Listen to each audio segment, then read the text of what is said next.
We live in what we consider to be the real world.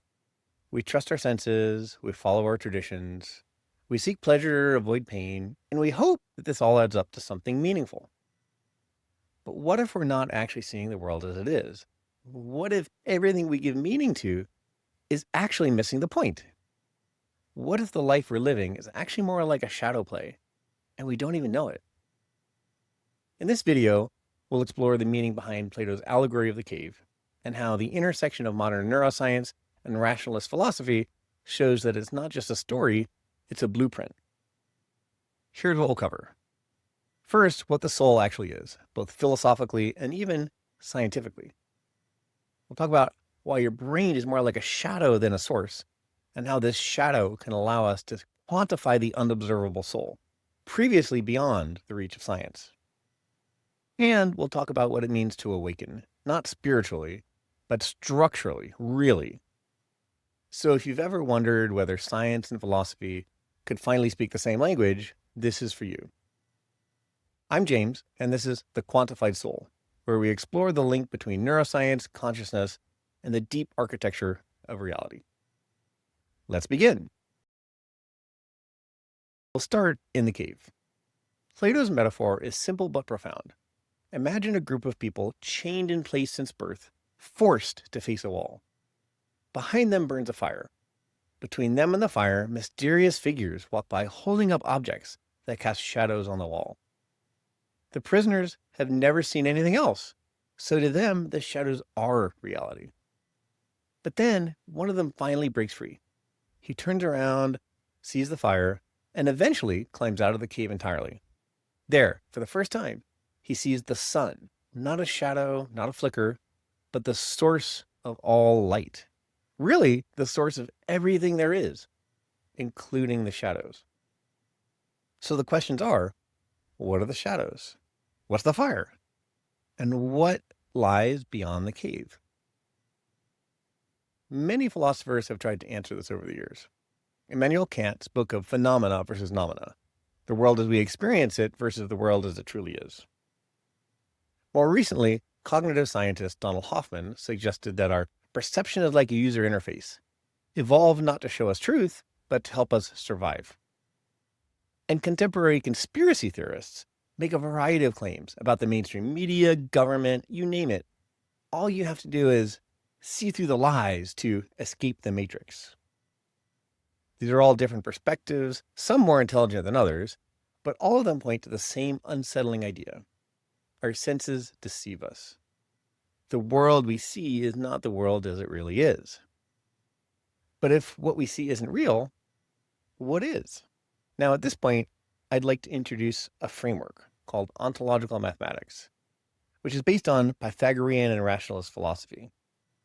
And as a side note, if you Google this, be careful. SEO is likely to send you to individuals who have ripped off the knowledge from the original source. Do look for material by the authors Mike Hockney and Thomas Stark, which are pseudonyms, but this will get you to the good stuff. Anyway, in this framework, which is really more like a mathematical proof than a theory, your soul isn't a metaphor or belief. It's a mathematical entity, a certainty. And perhaps it's the most real thing there is. A soul is a point of pure mental activity, eternal, non-physical, defined entirely by thought. But these aren't thoughts like stories or images. We mean thoughts here like immaterial mathematical waves, sine and cosine. Every soul is a frequency domain, a structured spectrum of thoughts, each one a wave defined by frequency, amplitude, and phase. In simpler terms, you are a pattern of waves. You evolve by learning how to align those waves into harmony. When your internal waves line up, when they reinforce, you feel clarity, flow, and peace. And when they conflict, they might cancel each other out or create discord. And you feel confusion, anxiety, and contradiction. This is what happens inside your mind, whether you realize it or not. Each part of your psyche, your values, your instincts, your traumas, is a wave function. When two of these wave functions are in phase, they amplify each other. That's cooperation and clarity. When they're out of phase, they cancel each other out. Think of that like inner conflict. But most of the time, those parts in our psyche are somewhere in between, partially coherent and partially confused. Your soul is a field of potential, a vast interference pattern of all of these thoughts. Your job is to tune that system. And that's really what healing is. Not forcing yourself to feel better, but resolving inner contradictions and bringing your wave functions into alignment.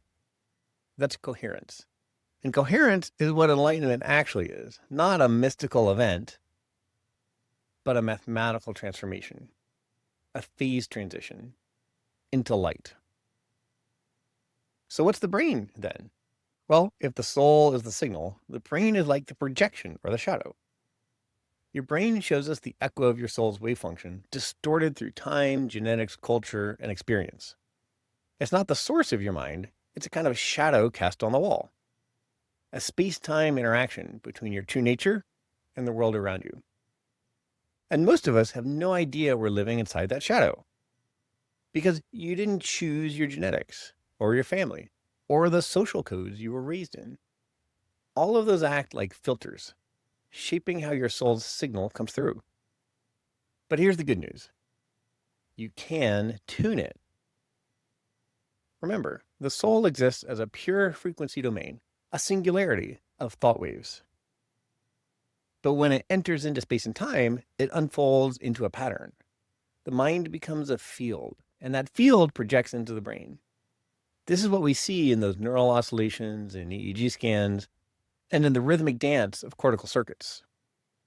Your memories, your habits, your sense of self, they're not just chemicals, they're interference patterns spread out across the 3D landscape of the brain, modulated in space and time.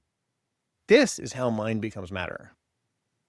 The soul itself is made up of what we would call mind waves, and the brain shows us brain waves. They're two perspectives on the same underlying structure. And here's the key. The Fourier transform is what connects these two domains. It's the mathematical operation that takes a frequency pattern, like the one your soul is made of, and transforms it into a space-time pattern, like the one your brain displays. In other words, our brain activity shows us the Fourier transform of the soul's activity. Now, technically, just the lower frequencies that are able to express into space and time, but that and many other technical details are well beyond the scope of this video. So this is how the infinite immaterial wave functions of your mind becomes visible, measurable, and trainable. It's the math behind that shadow on the wall. And that's why neurotherapy is so powerful. Because we're not just working with neurons and the electrical activity of the brain.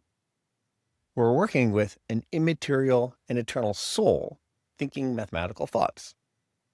Neurofeedback doesn't just measure the activity of brain regions, it lets us listen to the signal of the soul, to see where the pattern is incoherent, and then give it the feedback it needs to reorganize itself. It's not about suppression, it's not about medication, it's about restoring resonance, not symbolically, but mathematically. So you might ask, why do we all seem to experience the same world, the same wall? Well, because we're creating it together. Each soul sends out its own signal. And when those signals combine, they form a kind of collective interference pattern. That pattern is what we experience as the physical world. This shared space, what we call our reality, our real world, is a dream we're co-authoring. What that means is your mind matters, not just for you, but for the whole. If your thoughts are chaotic, they add chaos to the collective. If your thoughts are coherent, they strengthen the whole field. That's why personal healing isn't selfish, it's systemic. When you resolve internal conflict, you help make the dream clearer for everyone. This is evolution, not biological, but mental. Each soul really is here to grow, by refining itself, by aligning with the truth, and helping others do the same. But not in a subjective way, by helping each mind become more coherent and helping the collective become more coherent. Like a Rubik's Cube, it's not enough to solve just one side of the puzzle. You gotta solve the whole thing. So what happens if you do solve your own puzzle? When your soul reaches full coherence, when your thoughts perfectly align, your pattern stabilizes, and your internal contradictions resolve, You don't just become happier or overcome a subjective experience of suffering. You become light. Literally. In physics, light is the most coherent waveform possible. It travels at the speed of the universe. It doesn't experience time. It doesn't age. It's pure motion in perfect harmony. That's the real meaning of the sun in Plato's allegory. It's not just a symbol of enlightenment. It's a blueprint for it. The prisoner doesn't just wake up. He climbs. He struggles. He tunes himself. And when he reaches the surface, he sees not just the world, but truth itself. This doesn't have to be mysticism. It can be infrastructure. We have the math, we have the neuroscience. Now we need the systems. Imagine a society that prioritizes psychology and healing. Imagine education that teaches mental coherence. Imagine governance that aligns not by force, but by resonance with a rational and collective will. Imagine a country that measures growth, not in GDP, but in the clarity and quality of the people. Plato saw the cave, but now we can build the path out and we can operationalize it. With the right systems and frameworks, we can lead everyone out of the cave. Okay, if you've made it this far, thank you. If part of you has always suspected that there's more to life than the flickering shadows on the wall, you're not alone. This is the Quantified Soul, where we're exploring how to, frankly, quantify the unobservable, bring it into the light. So please like, subscribe, and hit the bell for more videos where we'll explore the structure of consciousness and the math behind really awakening. And if you want to go deeper, please check out The Dream of Matter, my upcoming book, and subscribe on Substack to join the journey. Until next time, don't just turn around, climb.